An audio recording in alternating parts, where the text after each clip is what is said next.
DPIIT नेतृत्व वाली समिति द्वारा जारी कार्यपत्र जनरेटिव एआई एवं copyright one nation one licence one payment में एआई प्रशिक्षण में उपयोग होने वाली कॉपीराइटेड सामग्री के लिए एक अनिवार्य ब्लैंकेट लाइसेंस और सरकारी रूप से निर्धारित रॉयल्टी मॉडल का प्रस्ताव देता है।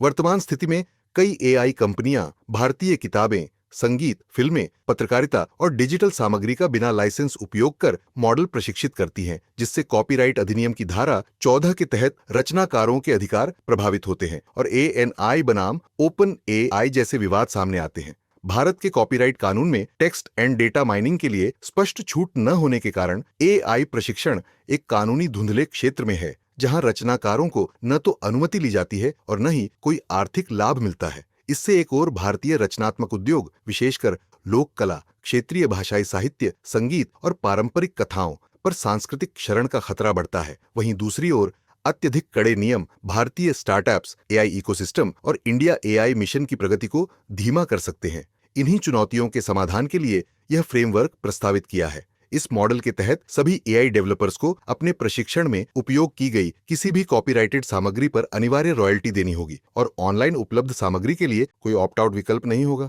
स्वैच्छिक लाइसेंसिंग को उच्च लेन देन लागत, बड़ी कंपनियों की शक्तिशाली सौदेबाजी क्षमता और छोटे क्रिएटर्स के हाशिए पर जाने के जोखिम के कारण अस्वीकार किया गया है। रॉयल्टी संग्रह और वितरण के लिए CRCAT नामक एक नई राष्ट्रीय गैर लाभकारी संस्था बनाई जाएगी, जो विभिन्न श्रेणियों के कॉपीराइट धारकों को उनके उपयोग के अनुपात में पारदर्शी भुगतान सुनिश्चित करेगी। इसके साथ ही एक सरकारी रेट सेटिंग समिति, जिसमें कानूनी, आर्थिक और तकनीकी विशेषज्ञ शामिल होंगे, एआई कंपनियों की वैश्विक कमाई के प्रतिशत के आधार पर रॉयल्टी दरें तय करेगी और हर 3 वर्ष में उनका पुनरीक्षण करेगी। यह ढांचा रेट्रोस्पेक्टिव भी होगा, अर्थात पहले से उपयोग की गई सामग्री के लिए भी रॉयल्टी देनी पड़ सकती है।